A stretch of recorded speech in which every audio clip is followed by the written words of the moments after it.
Pô, minha convidada agora, uma querida amiga, essa mulher maravilhosa, essa mulher de 50 anos, inacreditável que ela tenha 50 anos, mas antes de tudo, antes da beleza, ela é uma excelente profissional, uma excelente mulher, ela está sempre sorrindo, ela está sempre trazendo boas energias. Eu encontro a Lê, a gente estava dizendo que a gente se encontra 1, 2 vezes por ano nas entrevistas, mas é sempre eu... Ai, Ale, tô com saudade do Rio de Janeiro. Ai, Ale, sabe que a pessoa se sente confortável de conversar? Alessandra Pinheiro, muito obrigado mais uma vez pela presença. Mais uma vez. Sempre trazendo muita informação, muita novidade. Você é uma pessoa que sempre se atualiza, né, Lê?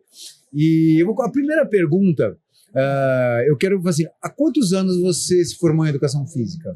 Já tem bastante tempo. Eu trabalho com treinamento feminino há 20 anos, praticamente. 20 anos.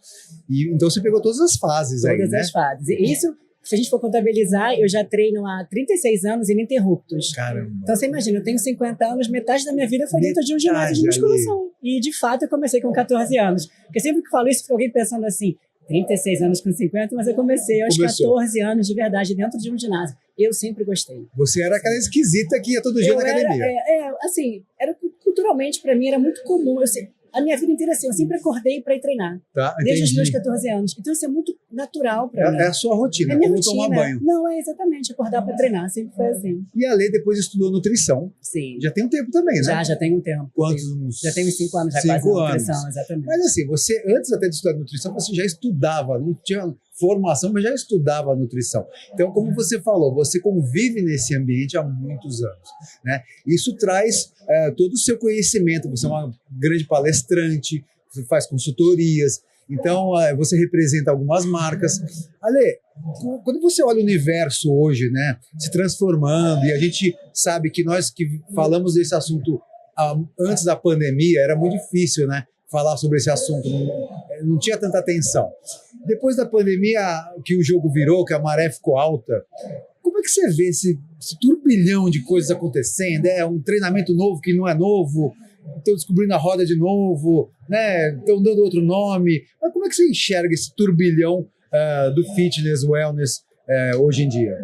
Primeiro que eu acho fantástico a dimensão que está alcançando o fitness, o health, lifestyle, mas eu vou trazer uma palavra para mim aqui que resume tudo isso, que é longevidade. Uhum. Então, eu acho que hoje as pessoas estão realmente pensando mais em longevidade com qualidade de vida. E a gente traz aquele conceito health span, que a gente não quer só viver muito, a gente quer qualidade de vida nesses anos de vida. Perfeito. Né? Uhum. Então, com relação à nutrição, como você falou antes, eu não estudava, mas eu vivenciei isso no esporte durante 20 anos. Então, eu tinha muito da prática da nutrição e corroborei com a faculdade nisso. Então, eu estou dentro desse universo. Uhum. E realmente, né, quando houve aquela questão toda que tudo fechou, né, aquela pandemia incrível, aquele susto, as pessoas acho que realmente acordaram e viraram a chave, né? Você via a gente subindo e descendo escada que nunca faria na vida, enfim. Pois é. Então, de uma certa forma, as pessoas começaram a entender a importância da nutrição associada ao treinamento para uma qualidade de vida. Aquela rotina que você falou que faz parte da sua vida todo dia de treinar, de se alimentar melhor, é isso. Exatamente isso. E antes eu falava tanto assim, mulheres, vocês precisam treinar força, ganhar massa muscular. E tinha uma certa resistência por parte delas. Eu não quero ficar forte. Musculação é muito chato. Hoje a gente vê que elas entenderam, diante de toda a mídia que vem chegando, e claro, né, os canais que vão levando isso, e a gente tem que fazer uma peneira da maneira que isso chega, mas, de certa forma, entrou na casa de muitas pessoas que antes não entravam, né? Haja visto aí a dimensão do bodybuilding, porque antes não tinha tanta gente hoje acompanhando, entendendo, e hoje tem, né? Então hoje você falar de frango com batata doce, fica tudo bem. Antes da minha época não era muito aceitável isso, era esquisito.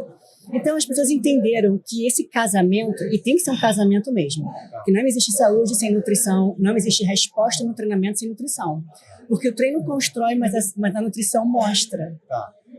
Olha, você foi a precursora, para quem não sabe, a Lê é a precursora da categoria Wellness, né?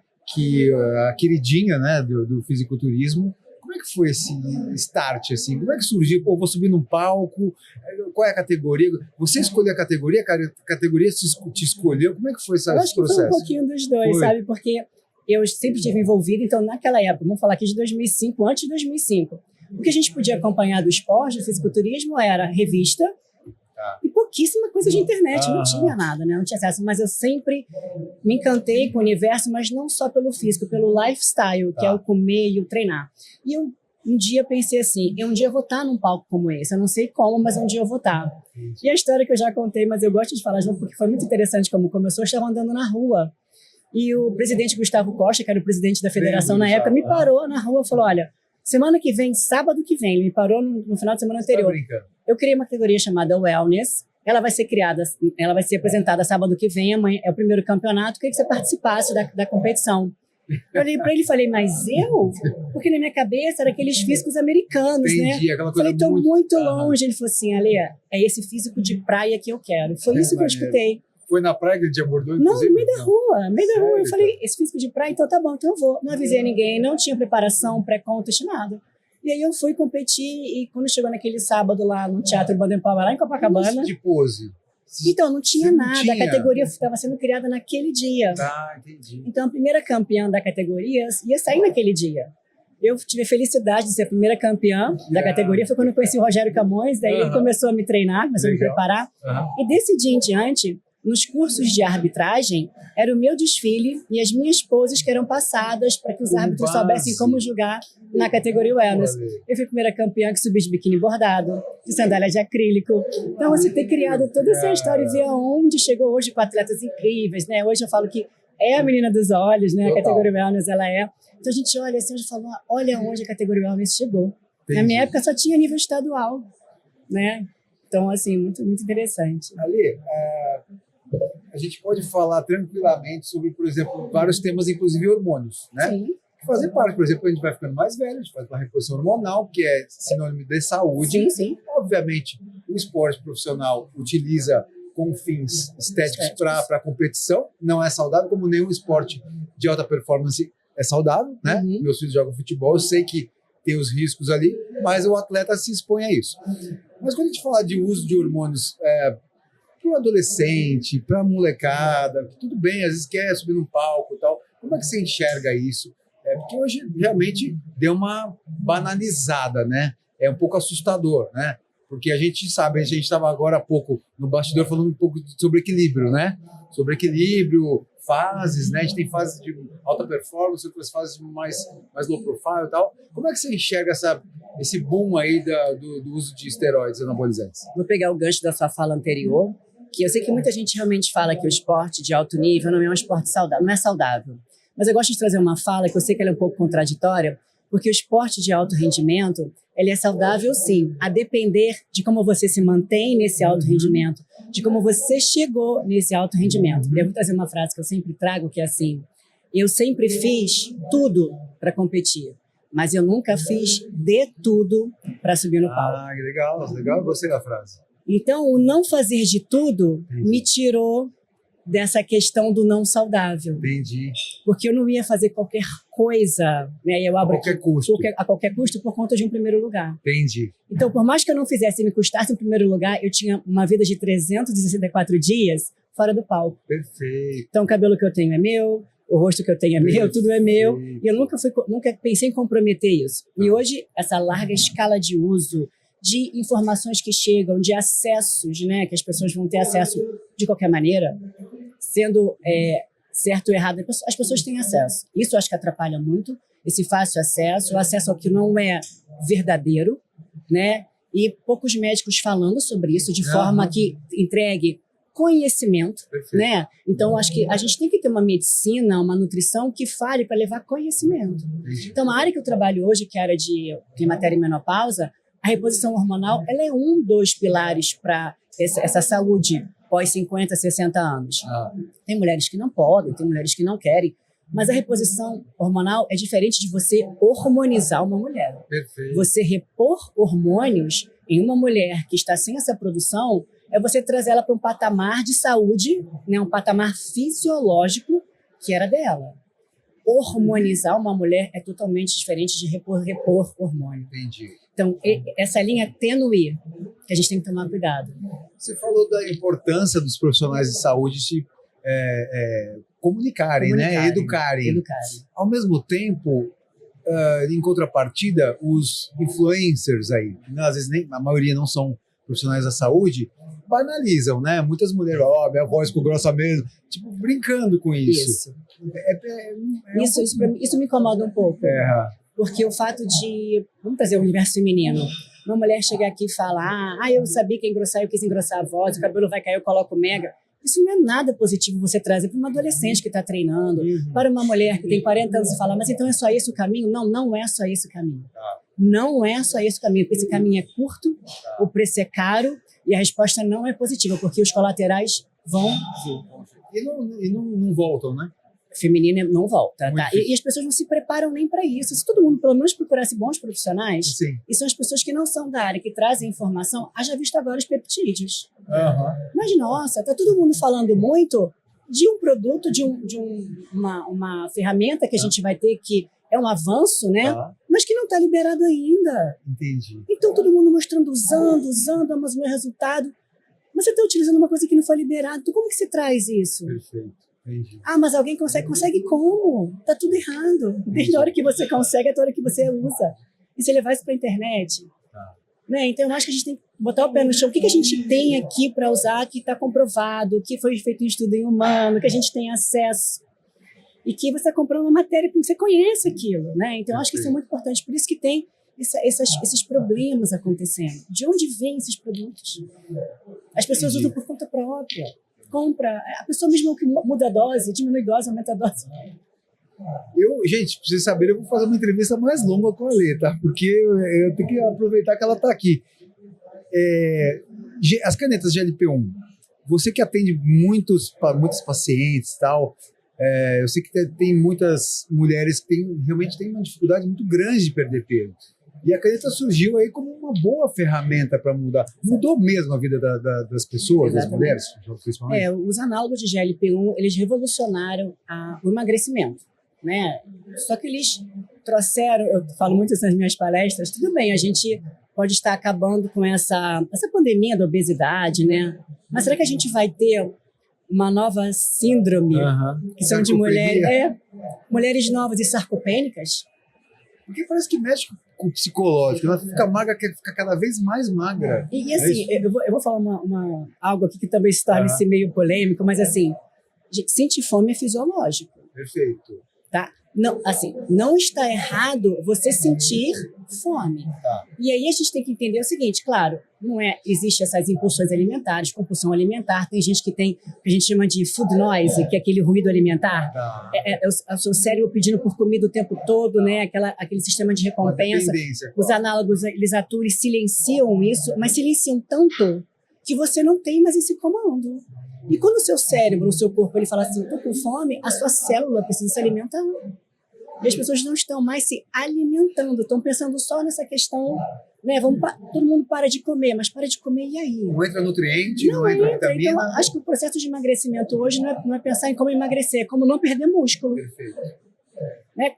Como é que a gente vai segurar essa massa muscular dentro desse processo de emagrecimento, trazendo que o emagrecimento é perda da gordura, não é só perda do peso, porque eu tenho que entender o que esse peso representa na sua composição corporal.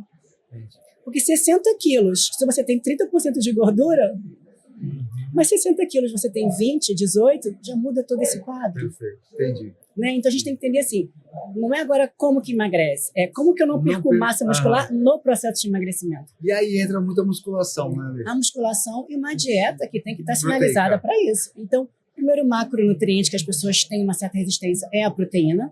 Então, o jogo todo muda. Quando a gente pensa agora numa refeição, o primeiro macronutriente que você vai consumir é a proteína. Se você tem pouca vontade, pouca fome, primeiro come a proteína. E aí entram, então, as proteínas líquidas. Agora, agora no meu cardápio eu tenho pelo menos 2 refeições líquidas, porque a sólida é muito difícil. Então, você faz 2 sólidas e 2 líquidas. Eu entrego em 4 refeições o que ela precisa de proteína de 1,6 a 2,2 gramas. Legal, Lê. Então, onde que eu entrego a líquida? Normalmente, no café da manhã, no lanche da tarde. E as 2 maiores, a gente trabalha com a refeição sólida, mas eu mudo a forma de preparo. Então, em vez de ser aquele peito de frango, que ela já olha, não tem como, é um frango desfiado, é um peixe ensopado, é uma carne moída. E já faz um purezinho de inhame, de abóbora, fica mais fácil. Então, hoje eu olho para essa paciente individualmente, como que esse cardápio vai ser ajustado para uma paciente que está em uso os análogos do GLP-1. Então, a suplementação entra de apoio, claro, vitamina B12, vitamina D, o ferro, porque é muita deficiência. Só que elas já entram com deficiência. Ninguém se prepara para usar. Não se prepara para usar, né? Então, qual é o maior desafio hoje? É não ter o rebote e não ter perda de massa muscular. Porque a hora que eu perco massa muscular, eu perco expectativa de vida. Eu perco flexibilidade metabólica. Eu perco mitocôndria, eu perco a nossa enzima de queimar gordura.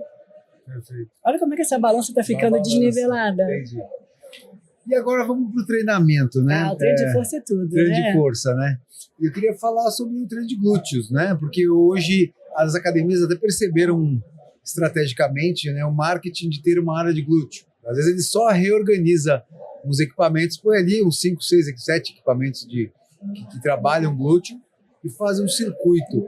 Esse tipo de treinamento com vários tipos de equipamento para glúteo, ele é eficaz? Ou glúteo é glúteo? Não precisa ficar dividindo tipo de um ângulo? Como é que que você enxerga isso como que tecnicamente? Você sabe que sobre sala de treinamento eu vou ter que falar, né? Uhum. Em 2005, né, que Cidinho, Rogério Camões já tinha uma sala área feminina. Caramba. E era justamente para isso. Para as mulheres treinarem membros inferiores, glúteo com liberdade. E já tinha um maquinário. Era uma sala fechada? Uma sala que era aberta na academia, mas só entrava mulher. Que legal. Não entrava homem. Então, hoje, algumas máquinas que eu estou vendo aqui em alguns instantes já tinha Nexidin. Já tinha Nexidin. Então, assim, e glúteo, ele precisa de muitos estímulos diferenciados. Agora, variação é diferente de invenção. E eu tenho visto hoje uns treinamentos de glúteo que coloca a aluna e cabo, e elástico, tanta coisa que eu falo, nossa. Mas o glúteo, ele é um grupo muscular que ele é muito difícil de ser treinado. A gente tem várias porções para trabalhar. E agora, principalmente, né, o glúteo, a parte inferior, que é a gota, né, hoje virou a menina dos olhos também. Então, como tem muitos feixes, eu preciso atuar em muitos ângulos. Então, sim, essas tecnologias, essas novas máquinas atuam nesses ângulos, né? A própria cadeira abdutora... É isso que eu ia falar. A posição dela, que tem várias, ela muda. Muda. A abdutora articulada, hoje, como a gente estava conversando, é um excelente equipamento, né? Porque ela faz uma abdução e uma extensão de glúteo. A cadeira abdutora, que você perguntou em pé, né? Aquela que você consegue fazer em pé. Quando a gente muda esse torque, favorece muito, até que você trabalhe com mais carga. Então, essas possibilidades fazem muita diferença. Então, o glúteo precisa, sim, de muitas angulações. E vamos falar aqui desde cabo até as máquinas. Para corredoras, por exemplo, que trabalham acho que mais o glúteo médio, certo? Corredor. Isso. Por conta do equilíbrio de quadril.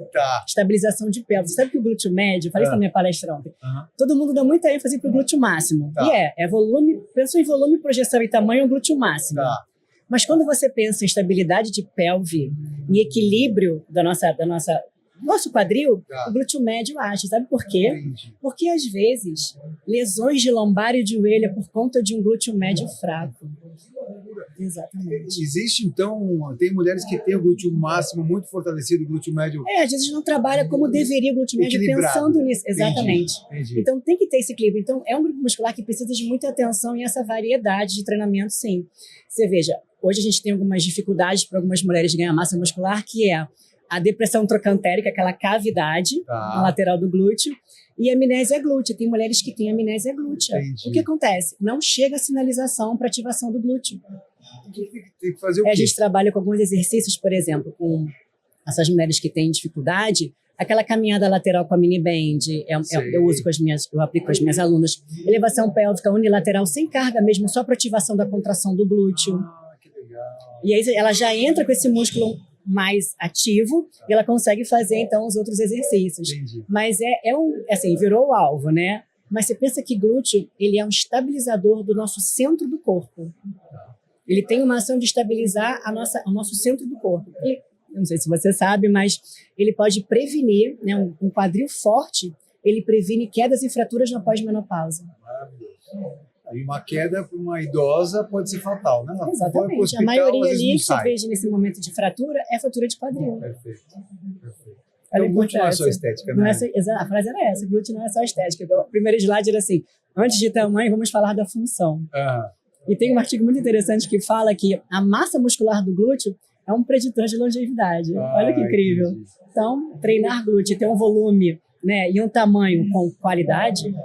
Não é só ter um tamanho, tem que ter qualidade desse músculo, porque o músculo que ele tem aquela gordura intramuscular, intramuscular mesmo, ele é um músculo que ele não está saudável, né? Então você tem que ter um músculo saudável. Se deixar, eu fico até amanhã aqui com a Ale, aprendendo com ela. A gente, né? Tá todo mundo querendo fazer uma pergunta. Ale, me conta como é que tá a sua rotina hoje. Você tem dado palestras, consultorias? Como é que tá a sua rotina hoje? Hoje eu tenho aumentado essa minha grade de palestrante, né? E é uma coisa que eu adoro fazer, palestrar. Sou professora de pós-graduação também, e o tema da minha aula é saúde feminina. Legal. Então eu falo de endometriose, SOP, pós-graduação do Rodolfo Pérez, né? Então eu falo de endometriose, SOP, climatério, menopausa, tudo. Continuo trabalhando com as minhas consultorias online, tanto da nutrição como do treinamento, né? Atendendo mulheres, e hoje eu sou speaker de uma indústria farmacêutica, né? Eu sou speaker da Sovitar. Então, assim, a nutrição me trouxe também para um caminho muito interessante, mas eu falo, a nutrição é meu amor, a educação física é minha paixão. Então, eu associo tudo isso porque esses universos conversam e não tem como caminhar sozinho. @Alessandra Pinheiro. @Alessandra Pinheiro e FBB Pro. É verdade. Que ainda tem lá. Ou tem aquele que é mais dedicado para a nutrição, que é o Nutri Ale Pinheiro. Tá. Gatona, muitíssimo obrigado. Tem ido à praia? Sempre, não. Vamos pegar uma praia junto no Rio de Janeiro, com saudade. Faço tudo de bicicleta no Rio de Janeiro, na praia sempre, né? Saúde, né? Tem que voltar para o Rio de Janeiro. O Rio de Janeiro, ele pensa em qualidade de vida, o Rio de Janeiro. Minha amiga Ale Pinheiro aqui na LeForce, no toque da LeForce, direto do Arnold de South America 2026. Obrigado, Gatona. Obrigada.